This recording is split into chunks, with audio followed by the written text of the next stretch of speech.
Maria, the United Nations World Meteorological Organization challenged a small group of international media to come up with a weather forecast for 36 years in the future, September 23rd, 2050. So as that's all a part of the UN Special Climate Summit that's going on during the week. Now, we here at the Weather Channel were one of those chosen, and this is the first time anyone has publicly seen this video that we made about the future. So sit back and take a look at our atmospheric future.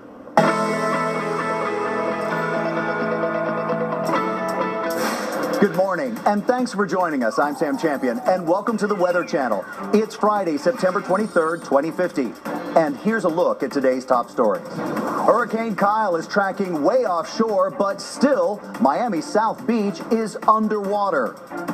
Will this deadly Chicago heat wave ever end, following a brutal summer with record temperatures? Another town dries up as the mega drought in the Southwest continues. And Destination Arctic Circle, why it's becoming the place to go. Let's get started with Hurricane Kyle and storm tracker Jim Cantori in Miami's South Beach. Jim, wow, no sign of landfall, but you're standing in water. Hey, Sam. Yeah, Kyle is about 400 miles offshore, and coastal flood warnings have been issued. Tides running about a foot above where they normally would be, and they're expected to go higher. I mean, a storm that's over 400 miles offshore would never be a problem many decades ago. But now that we have sea level rise, even a storm as far as 400 miles offshore can still cause big problems like you see here. I'm standing in 18 inches of water. The tide is going to come up to about here at its worst point, and then the storm is going to begin to move away, and obviously the tides are going to retreat. Let's take a look at the latest statistics that we have on Kyle for you right now. Winds are at 110 miles an hour. It's currently 400 miles east of downtown Miami. It is moving north at 5 miles per hour. Now, it's these northeast winds that are wrapping around the center that are actually pushing the water back into the Florida coastline. That is our problem. The storm will move out to sea, as you can see here from the track, between the Carolinas and Bermuda. So Kyle's expected to remain offshore and not landfall in the United States. That's the good news, but impacts will remain through the weekend. Sam, back to you. Thanks, Jim Cantori. Now, as Miami deals with flooding, Chicago is feeling the heat.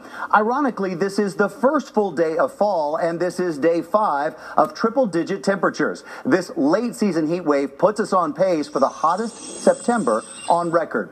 If it verifies, it will be the third warmest September in the past 12 years. So let's take a look at the forecast temperatures for today. At Navy Pier, 96 degrees, just a short walk to Michigan Avenue, and the temperature jumps to 99. Willis Tower will top out at 101, and Wrigley Field, 99 degrees. The heat is a huge factor in tonight's Cubs game against Canada's Alberta Clippers. Edmonton, like many northern cities, is one of the fastest growing right now, due in part to the pleasantly mild fall temperatures in the upper 60s. The Cubbies are playing at night to avoid the hottest part of the day, but even so, temperatures at game time will be in the 90s. The mega drought in Arizona has claimed another casualty. Meteorologist Stephanie Abrams joins us with more. That's right, Sam. The Southwest has become a tough place to live thanks to a drought that's plagued it for much of the last 50 years. Dinshaw, Arizona is the 4th and largest town to go dry in the last 5 years, and it's only going to get worse. This mega drought is about to claim more cities. Redwall, New Mexico, Rayview, New Mexico, and Cramacos, Texas are now on the list. They're all dangerously close to running out of groundwater, Sam. Thanks, Stephanie. But if there is a plus, some of those dry lake beds are now being used as solar farms. When we come back, a nearly ice-free Arctic this time of year means a whole lot of new industry for cruising and crude oil. And the winner is Anchorage, Alaska. The 2060 Summer Games are set. More on why it's now the perfect host city.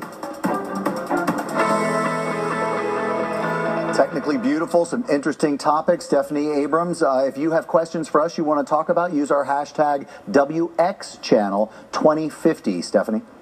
Yeah, and send them in, because up next, Sam and I are going to break down the video you just saw and discuss the implications that the climate change is going to have on our weather. Sam? We'll be right back. Stay with us.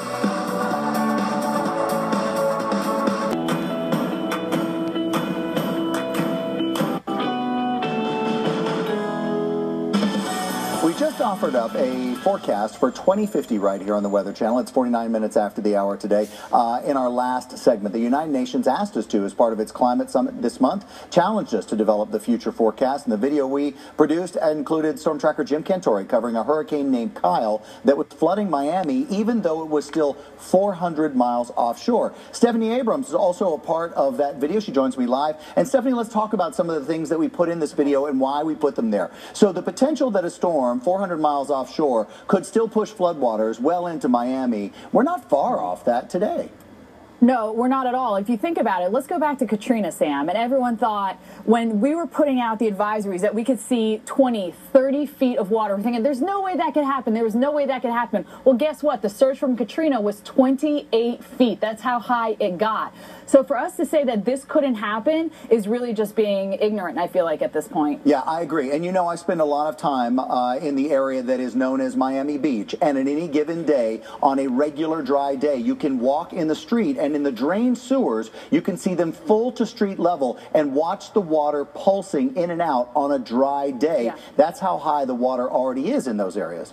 And I think one of the interesting things to discuss here is, Sam, you know, listen, if you think this is man-made, if you think this is just all nature and the course that we're supposed to take, it doesn't matter how you think this is happening or why you think it's happening. Let's just not be wasteful. Let's just be conservative when it comes to water, when it comes to electricity. Can't we just be good to the environment regardless of why we think that this is happening? And even beyond that, Steph, I mean, I actually don't even need to hear the argument anymore about it. It's an important argument for folks to deal with, but for us to deal with, it's important about saving lives. We know the sea level's coming up. Let's save lives with it. Let's get to your report where you were talking about towns disappearing in the Southwest because of the lack of water and an extended drought.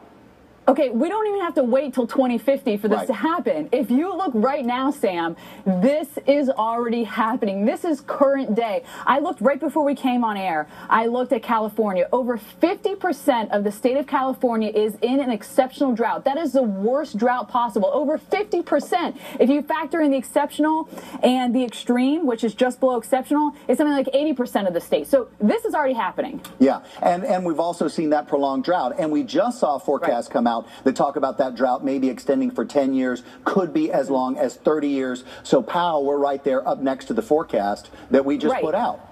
Well, and what's interesting about this is then, okay, so this is going to be an issue for farmers, but then it goes even farther than that, because then you're going to have, you know, GMOs and whatnot. So then it's going to go into our health in different ways. So it's really just that domino effect. All right. And Steph, thanks so much for helping me and getting, you know, this forecast out, because it was an awful lot of fun doing it. And I think we can make some topics good conversation points even today. All right, let's get caught up on our tropical update.